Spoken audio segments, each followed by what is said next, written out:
Se alguém representa o quanto adoro ler romances, é nossa protagonista, que grita e bate os pés na cama enquanto lê um romance. Krisha Mesrine é uma bela jovem ruiva, única filha do Visconde Mesrine, governante da pacífica terra de Shumarim. Krisha fundou a Associação de Pesquisa do Arquiduque do Norte na Academia Shumarim. Parece chique, mas é simplesmente um fã-clube para pessoas obcecadas por romances com duques do norte como protagonistas. E nossa garota sonha em se casar com um. Sua leitura é interrompida quando a criada avisa que alguém do Palácio Imperial veio vê-la, o que não a incomoda, pois acha que é apenas um convidado do pai. Porém, seu queixo cai e o chá escorre da boca, pois ela nem consegue processar que o fofo cavaleiro Leon soltou a bomba. O imperador quer o divórcio. Bem, Krisha nunca conheceu o imperador e, pelo que sabe, é solteira. Então por que precisa de um divórcio? A reviravolta na trama está se desenrolando. Leon explica, radiante, que o templo errou nos papéis do casamento.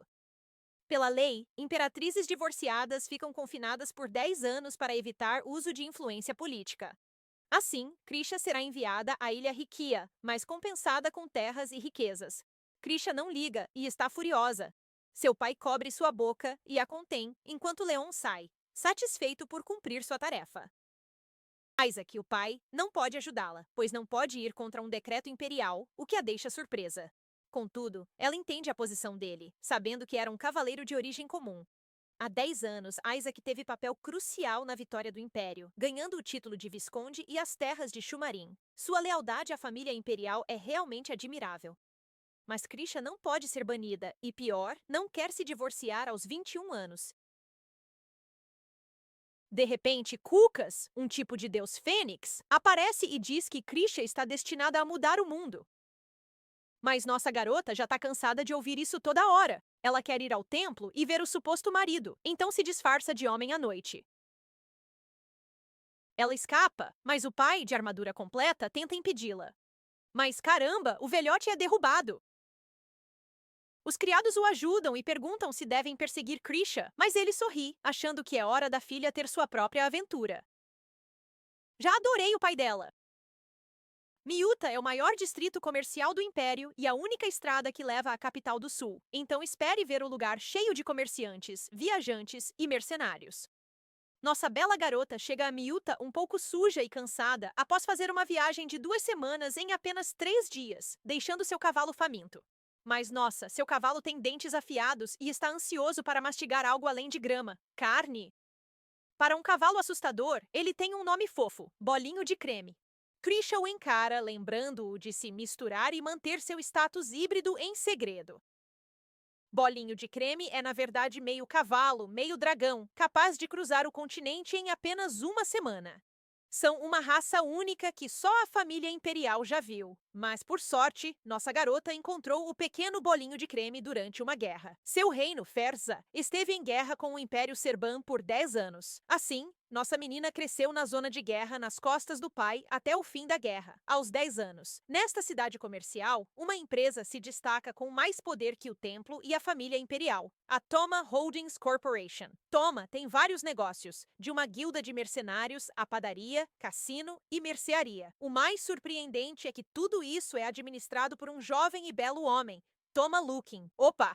Parece que temos um possível protagonista masculino. Falando nele, está inspecionando o estacionamento de cavalos e vê o pobre Cream Puff babando, atordoado. Alguém dê carne a este pobre cavalo. Ao descobrir que o dono está no Toma Inn, Toma ordena uma investigação, pois sabe que Cream Puff é híbrido. Ele suspeita que o dono não é uma pessoa comum, ou pior, um espião do imperador. À noite, enquanto Krisha dorme naquela posição familiar, 2 ladrões, os irmãos lendários da noite, fazem uma pose. Mas não se preocupe, esses dois são apenas criminosos comuns. Eles estão certos que a Crécia não vai acordar. Botaram pó de cogumelo na comida dela, que deixa até elefante dormindo. Começam a mexer nas coisas dela, mas antes de pegar a espada, Crécia levanta da cama com uma aura negra assustadora, chuta um ladrão e joga o outro na parede, perguntando se são assassinos. Nossa, ela é forte mesmo, né? Os dois ladrões estão de joelhos, indefesos na frente da nossa vilãzinha Crescia, que tá furiosa porque eles não respondem às perguntas dela. Ela insiste que eles querem a espada Creata, mas os ladrões negam, dizendo que só querem roubar moedas e nem sabem quem é Creata.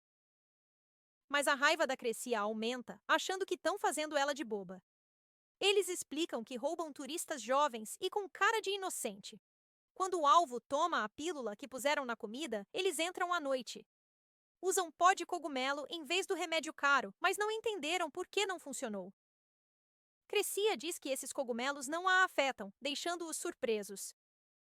Na Ordem dos Cavaleiros do Pai, o Leão Vermelho de Chamarim, Crescia tinha tias e tios postiços. Uma era a jovem tia Claire, expert em medicina moderna, que adorava Crescia e dava misturas com veneno leve.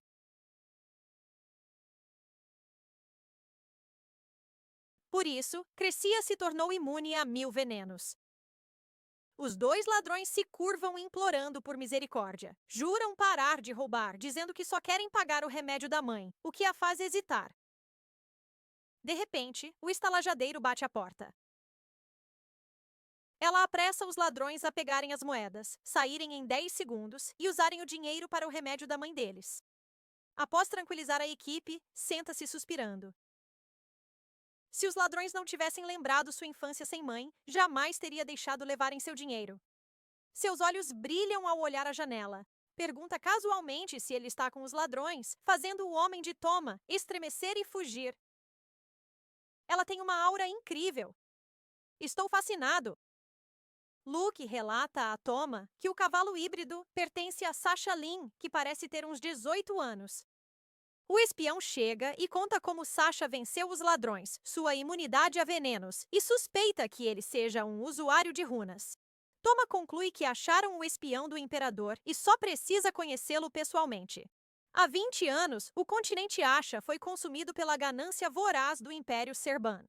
Com poder de destruir mentes, a família imperial Serban massacrou e saqueou, devastando impérios e reinos por todo o continente.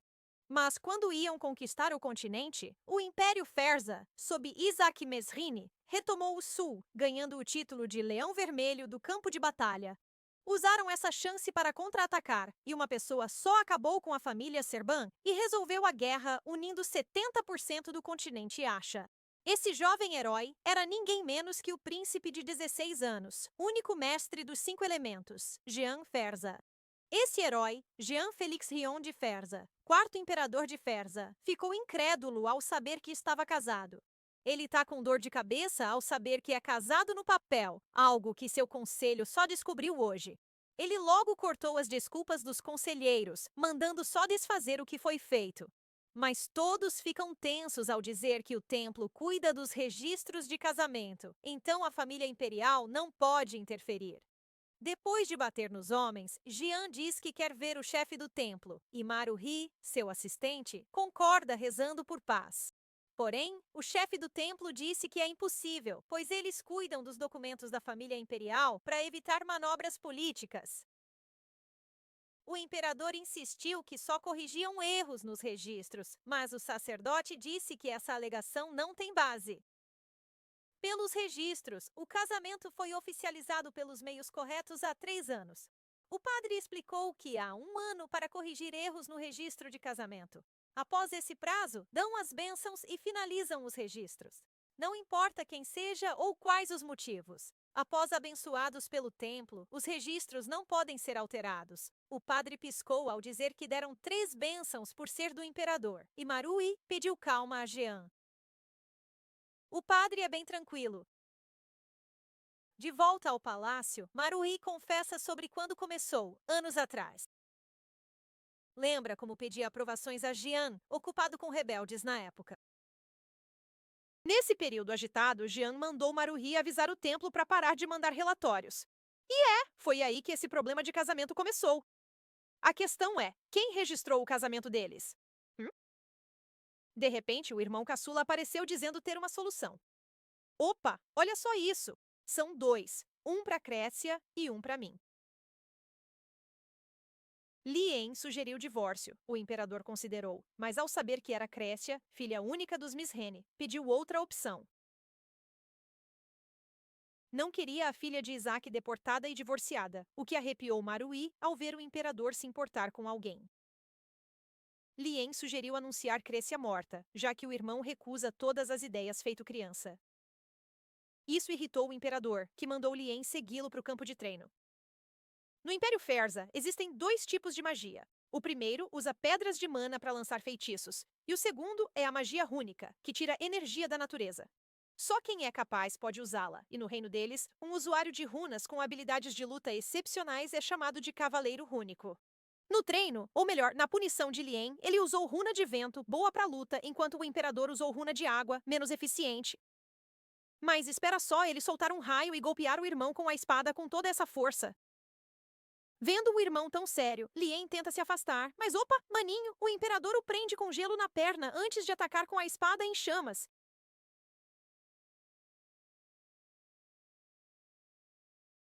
Esse jovem imperador domina os 5 elementos e é o único que conseguiu isso.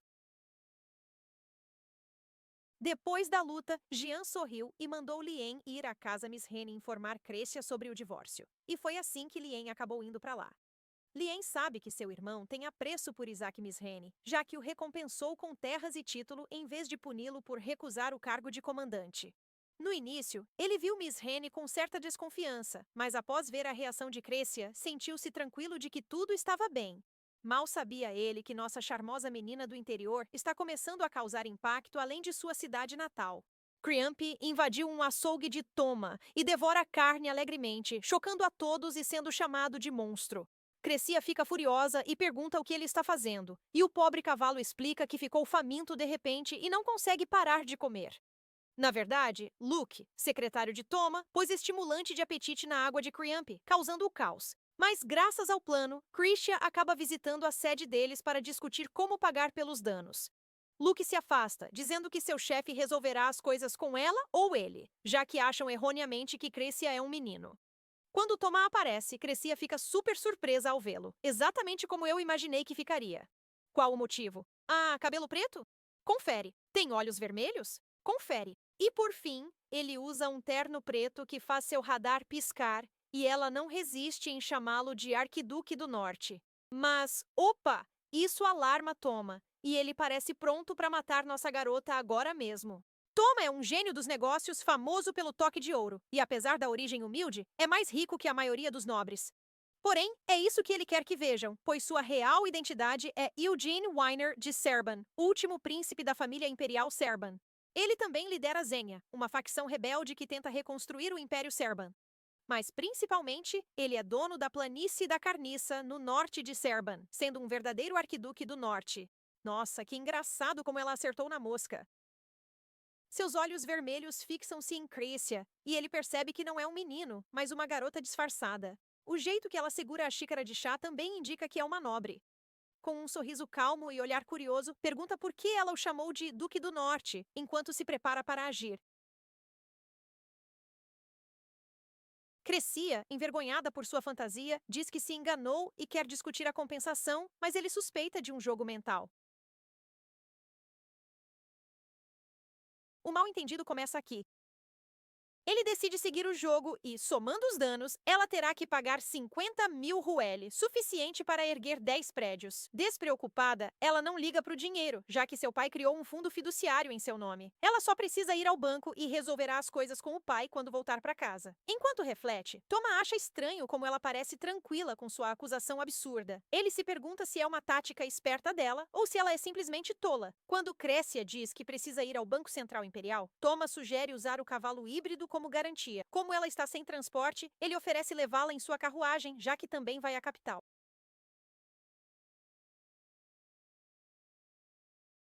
Thomas jura descobrir a identidade de Crescia na viagem, mas fica chocado quando ela menciona que ele parece um duque do norte de novo.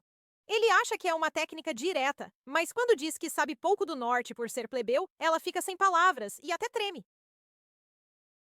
Séria e com pouco tempo, promete dar uma lição que Thomas vai se arrepender. Se uma mulher tropeçar, o que ele deve fazer? Matar o arquiteto, o faxineiro ou quem fez os sapatos dela?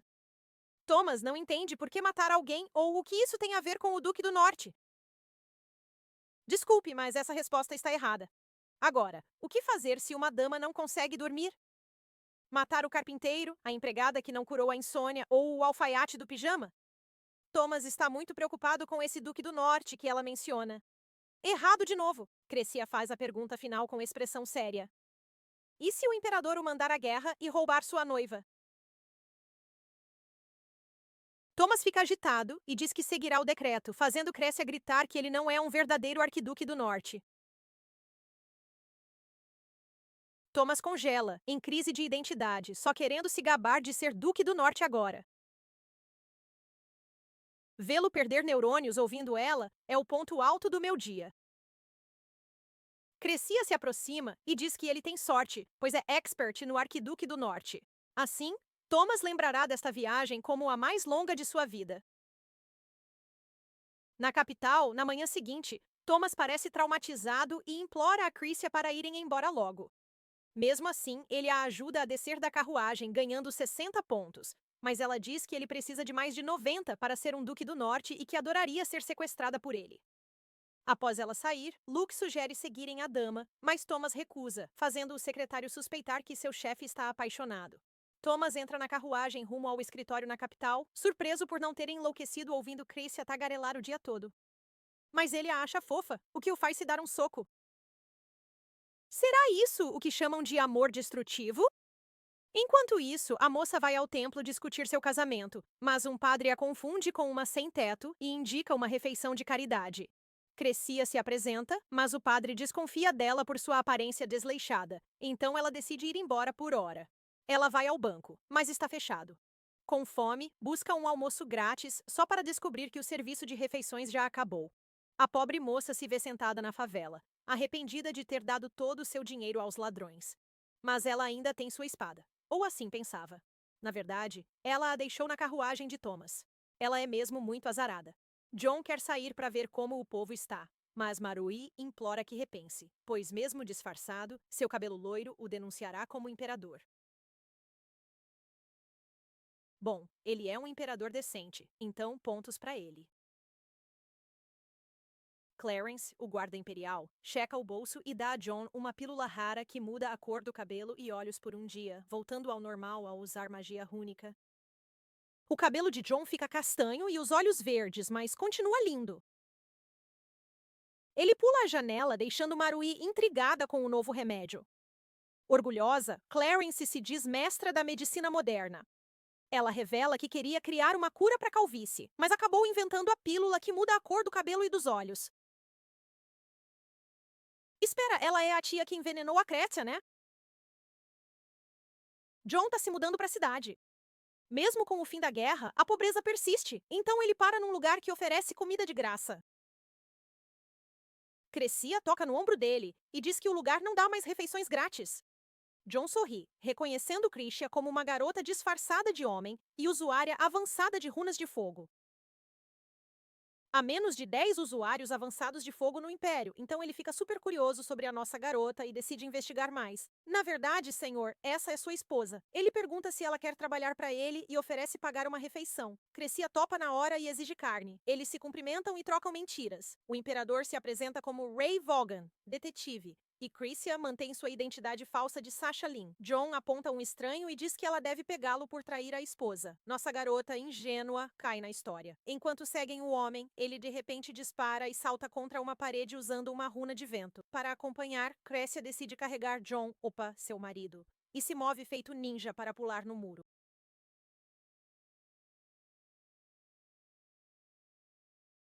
Ela parece tão orgulhosa e Jean parece confuso com o que acabou de acontecer. Mas ele ainda lhe dá um tapinha gentil na cabeça pelo bom trabalho. Já estou adorando esses dois. Espera, agora não sei com quem chipar ela. Eles param num prédio velho e Jean vê um letreiro com 4 setes, sorrindo sinistro ao reconhecer a Lucky Box. A Lucky Box é um leilão clandestino no mercado negro que compra qualquer coisa que o cliente queira, não importa o preço. Como os itens são leiloados, os clientes têm que se esforçar dobrado para conseguir o que querem, pois precisam vencer o leilão. Com 99,9% de sucesso, essa técnica a levou ao topo do ranking de corretoras do Império. O homem que Krisha e Jin seguem corre para uma sala, alertando os dois que está sendo perseguido. Ele põe a bolsa na mesa e anuncia empolgado que descobriu algo importante. É um documento inteiro sobre um plano de assassinar o imperador. Krisha fica surpresa ao saber que Jin não quer que ela entre na caixa da sorte. Ele acha que ela seria útil em perigo como usuária de runas, mas não quer envolver civis. Então ele simplesmente pede que ela saia, pois é muito perigoso. Mas ela insiste que pode proteger um molenga como ele, o que o faz rir muito. Ele dá um tapinha na cabeça dela e promete comprar carne no próximo encontro, deixando-a sem fala e corada. Ah, a química está rolando solta. Na casa de leilões, o imperador observa, segurando a máscara do dono original, já eliminado no canto. O apresentador inicia mostrando os itens para leilão daquele dia. Primeiro, um raro cavalo híbrido. Depois, há um menino escravo. E, por fim, um envelope ligado ao imperador, que o faz parar e sorrir. Ao se afastar, Krisha é tomada por culpa por deixar Jin sozinho. Preocupada que o trapaceiro possa encontrá-lo, ela decide voltar para buscá-lo. Na casa de leilões, Jian recua ao ver a escala da operação e deixa a guarda do palácio lidar. Surpreso, vê Krisha ao seu lado, crendo que persegue o trapaceiro. O lugar a impressiona, tão diferente por fora. Mas ao ouvir sobre um menino leiloado como escravo, sua reação muda. Tomada pela raiva, ignora Jian. Não foi por isso que lutaram por 10 anos. Num piscar, ela salta ao palco, surpreendendo todos, e declara o comércio de escravos ilegal.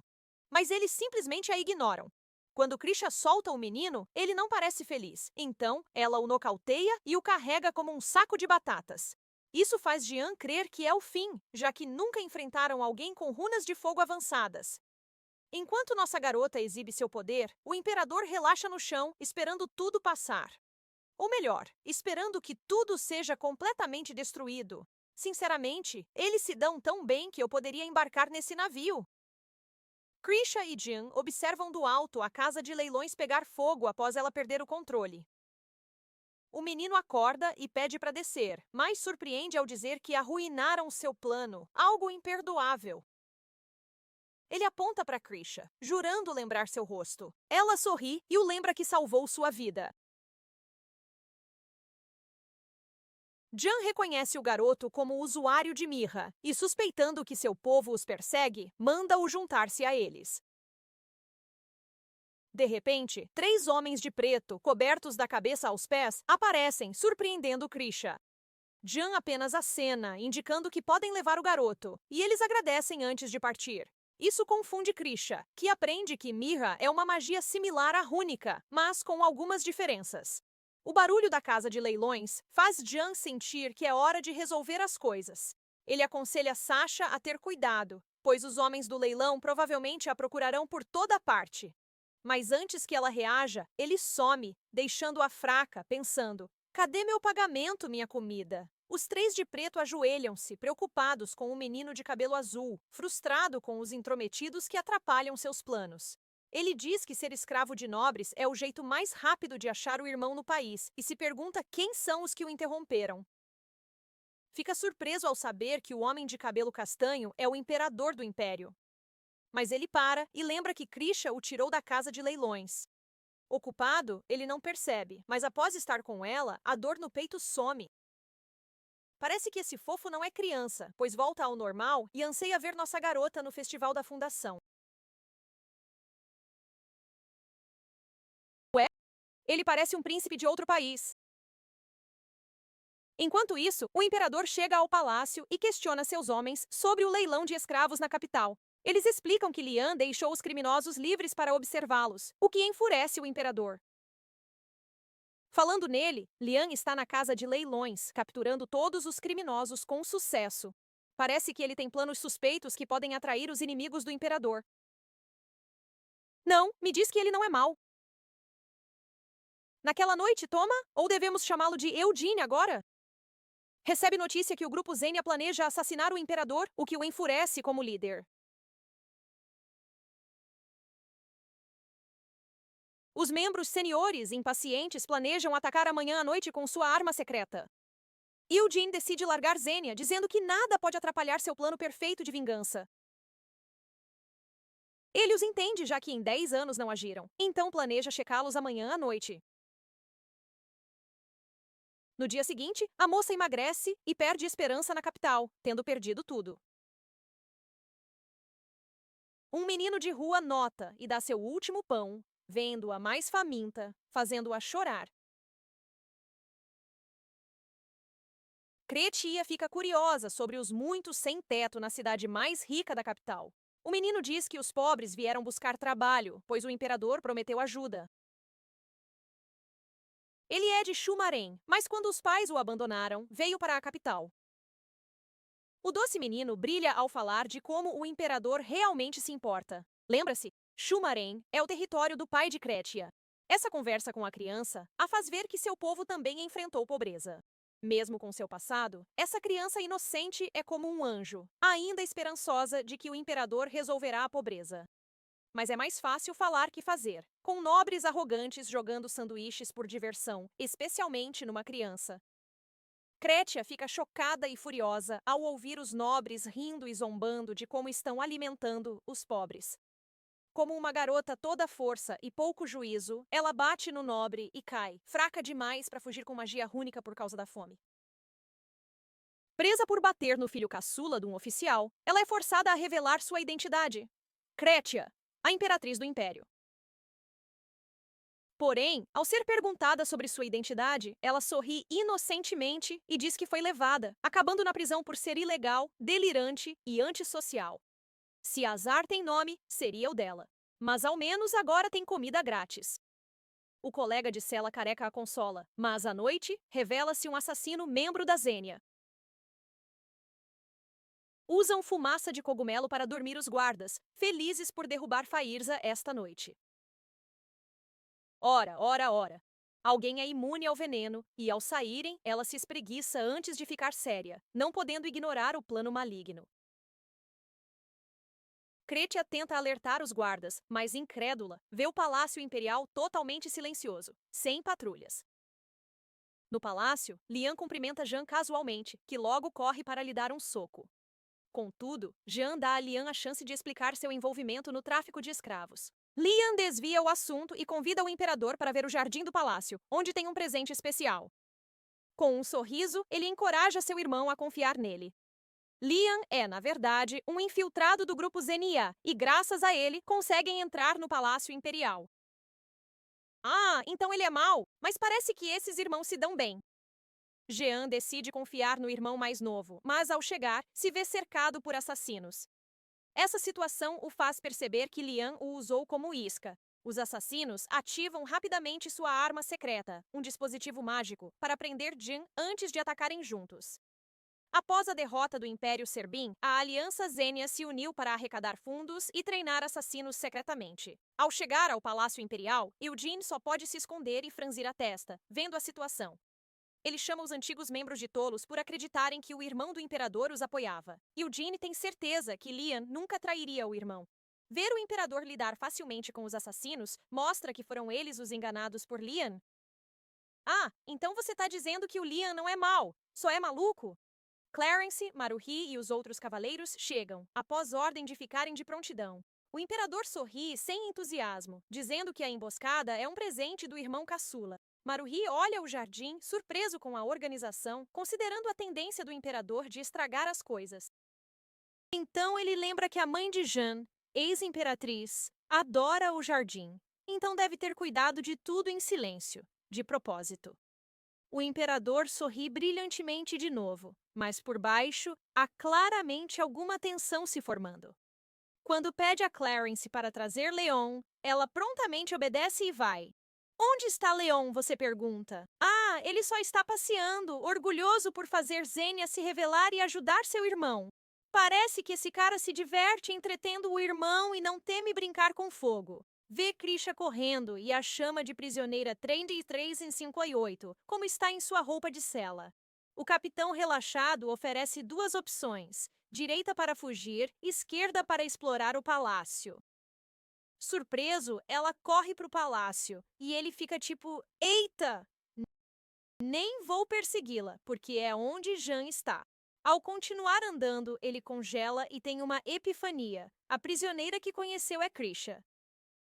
Krisha avista o imperador de longe e pula de alegria ao ver seu marido. O som dos passos dela alerta o imperador, que usa magia de gelo no beco. Ele coça a cabeça, achando que realmente ouviu um rato ou algo assim. Eugene salva Krisha e, num beco seguro, pergunta sobre sua roupa de prisioneira. Ela não é tão ingênua e questiona Eugene sobre sua própria roupa suspeita.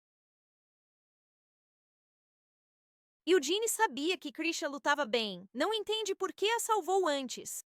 Por ora, decide acalmá-la e usar o que aprendeu no curso de Arquiduque 101.